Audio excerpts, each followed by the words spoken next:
Yo guys, j'espère que vous allez bien pour cette période de Noël. Je me suis apprêtée.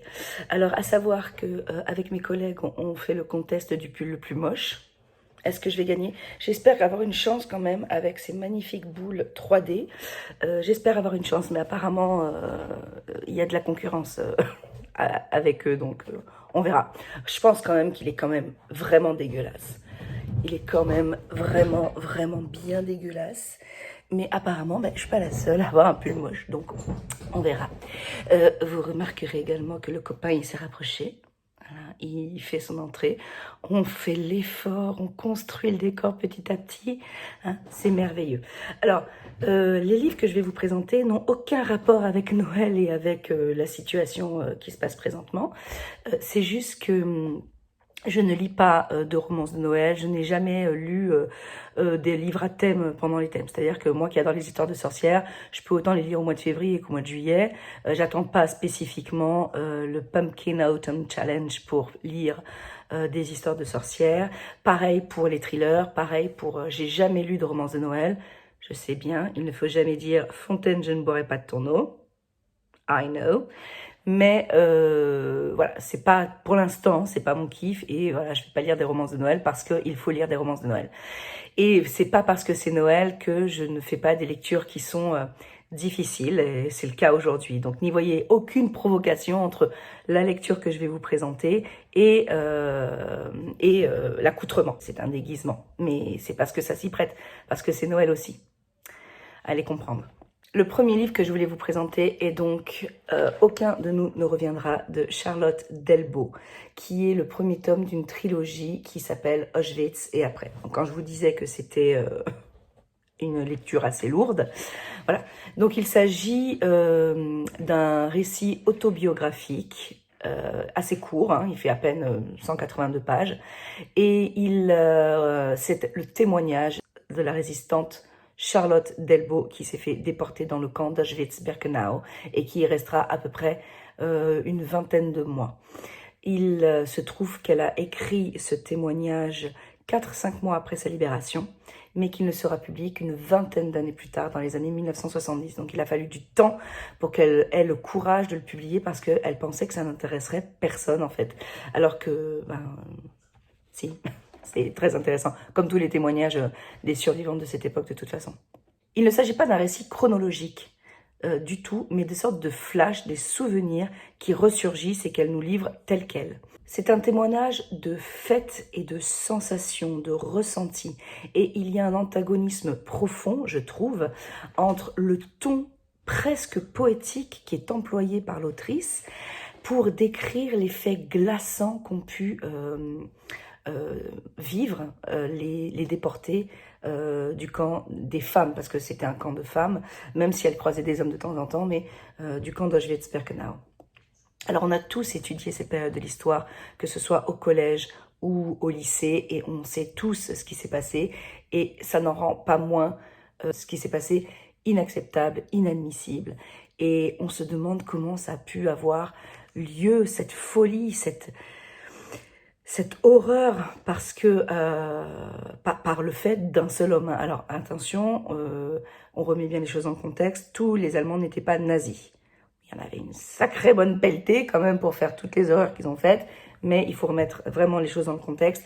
Il y a des Allemands qui luttaient contre le nazisme à l'intérieur. Donc il faut, voilà, pas mettre tous les œufs dans le même panier. On ne parlera donc pas d'Allemands, mais de nazis. Il faut vraiment faire la différence.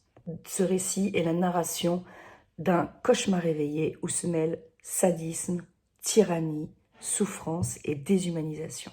On ne sort pas indemne de cette lecture, évidemment. On ne sort jamais indemne de ce genre de lecture, mais il est important quand même de se souvenir et on espère que jamais plus cela ne se reproduira. On se demande même comment cela a-t-il pu arriver il y a si peu de temps, finalement. Et c'est une lecture qui doit être lue, que ce soit celle-ci ou d'autres, mais les témoignages de ce genre d'événements, alors que ce soit les déportés de la Shoah ou que ce soit le régime Khmer de Pol Pot qui s'est produit entre 1975 et 1979, tout ce genre de génocide en fait. Hein. Tout ça est important de lire pour la mémoire collective et ne pas oublier et que jamais cela ne se reproduise. La seconde lecture que je voulais vous présenter est le thriller de Jérôme Loubry, le 12e chapitre aux éditions Le Livre de Poche. Et ce livre est une excellente lecture si vous aimez les thrillers, les histoires très très bien ficelées. Je vous le conseille fortement. Par contre, je vous encourage à ne pas l'entamer si vous n'avez pas le temps, car il est tellement addictif que c'est difficile de le mettre de côté. Donc, c'est pas la lecture qu'on entame 10 minutes avant d'aller se coucher, ou si on a voilà, quelque chose à faire, car il est très difficile de s'en détacher, ou très frustrant. Voilà. Nous sommes en 2017, nous suivons David, qui est un romancier à succès, un très très grand succès, qui vit dans une maison d'architecte au bord de l'océan avec sa femme. Et son agent n'est autre que son meilleur ami qu'il connaît depuis toujours, Samuel. Et un jour, leur vie bascule. Ils reçoivent chacun d'entre eux, chez eux, déposé sur le perron de leur porte, une enveloppe marron craft avec à l'intérieur un manuscrit qui fait plusieurs chapitres. Et les voilà propulsés lors de ce terrible été 1986 où ils passent leurs vacances et où ils vont rencontrer Julie. J'en dis pas plus, à vous de découvrir ce roman. La spécificité de ce roman, c'est qu'il y a une double temporalité. Donc on suit l'action en 1986 et en 2017 et on ne cesse de faire des va-et-vient entre ces deux époques. Et puis l'autre spécificité que j'ai rarement vue dans des romans, et ce qui fait peut-être l'attrait supplémentaire de ce roman, c'est qu'il y a une double narration. Il y a un narrateur omniscient et il y a un narrateur interne qui est le personnage principal, David. Et parfois, cette double narration s'alterne même au sein d'un même chapitre et on passe d'un paragraphe à un autre, d'un narrateur à un autre. Et ça, mais sans pour autant qu'on s'y perde et sans pour autant que cela devienne difficile. C'est là où l'écriture a été vraiment réalisée d'une main de maître. Il y a beaucoup de descriptions au début et c'est vraiment dans l'effort de créer une atmosphère, poser une ambiance et se mettre vraiment dans le bouquin. Ce récit est un thriller psychologique qui mêle souvenirs d'enfance et vacances, qui mêle également amertume et secret, souvenirs et fantômes, regrets et culpabilité.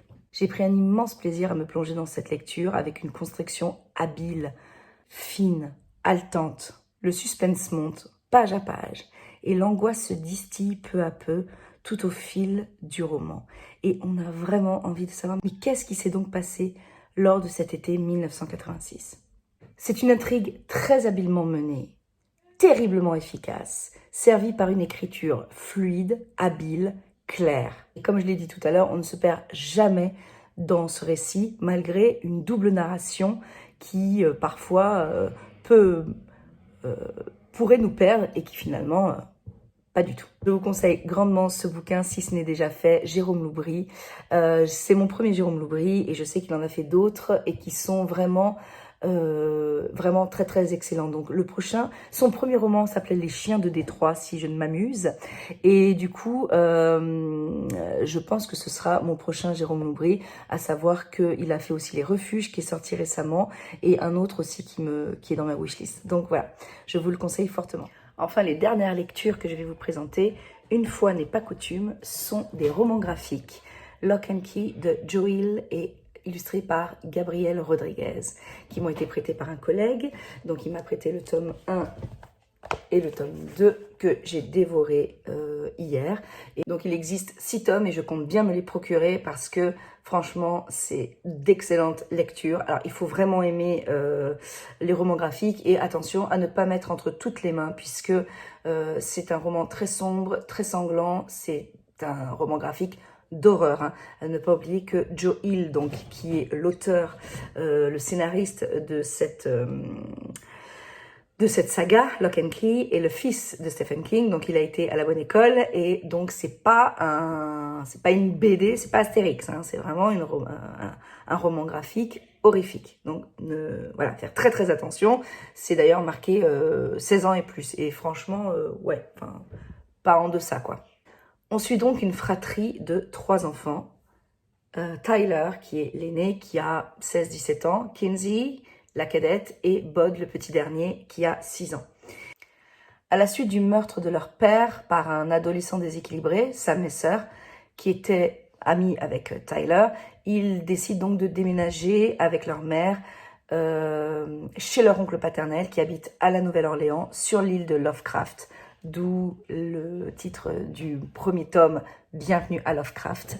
Et ils rejoignent le manoir familial qui s'appelle Key House. Et Key House renferme bien des secrets, des mystères et recèle des clés avec d'incroyables pouvoirs insoupçonnés.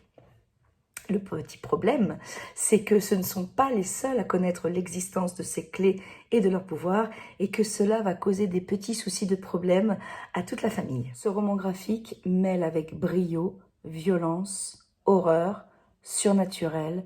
C'est un excellent récit d'horreur et vraiment très addictif. Les dessins et le scénario se marient à la perfection et l'illustrateur a réussi à retranscrire avec brio les émotions à travers ses dessins dans ses personnages. Donc par exemple, Sam Lesser, qui est le jeune adolescent meurtrier, avec ses yeux ternes et humides. On aura la culpabilité et l'enfermement de Tyler. On aura le traumatisme de Kinsey qu'elle n'arrive pas à surmonter. Et tout est vraiment super bien retranscrit à travers les dessins. Donc si vous êtes féru de romans graphiques, si vous êtes adepte du monde de Stephen King, dont Joe Hill est le digne héritier, je vous conseille fortement de foncer au moins découvrir le premier tome de Lock and Key. À savoir que le second tome est vraiment excellentissime, puisque ici on pose vraiment les bases de l'histoire avec les personnages et puis la situation initiale qui est le meurtre de Monsieur Locke, Mr. Locke, qui est le père des enfants. Et dans celui-ci, on rentre véritablement dans l'intrigue avec la découverte des clés, d'autres clés, et ça devient vraiment de plus en plus intéressant, et il me tarde vraiment de me procurer la suite. Alors, à savoir que probablement que vous connaissez Lock and Key puisqu'ils ont sorti l'adaptation Netflix. Moi, je ne l'ai pas encore vue, je ne voulais pas me spoiler. Donc, il paraît qu'elle est très très bien, mais pour ceux qui connaissent le roman graphique et l'adaptation en série télévisée, il paraît que le roman graphique est mieux. Donc, Et puis, juste un tout petit mot sur Joe Hill. Moi, j'ai lu un roman post-apocalyptique de cet auteur qui s'appelait L'Homme-Feu, qui s'appelle toujours d'ailleurs, L'Homme-Feu, et que j'ai vraiment beaucoup aimé parce que je suis pas trop science-fiction, je suis pas trop roman post-apocalyptique, mais j'ai vraiment apprécié ma lecture et il paraît que c'est un auteur vraiment très très bon et que ses 2 premiers romans sont vraiment excellents. Donc je compte me les procurer. Sur ce, cet épisode est fini. J'espère que vous aurez apprécié cette vidéo et que vous aurez eu envie de découvrir l'une des lectures que je vous ai proposées, pourquoi pas toutes. J'espère que mon pull ne vous a pas trop brûlé les yeux, puisque je ne suis pas peu fière. J'ai quand même un petit peu d'espoir de gagner mon contest, j'espère. Donc, je vous souhaite à tous une excellente soirée, une excellente journée, après-midi, whatever. Je vous dis à très bientôt dans un nouvel épisode de Livre d'Histoire. À très bientôt. Ciao, ciao.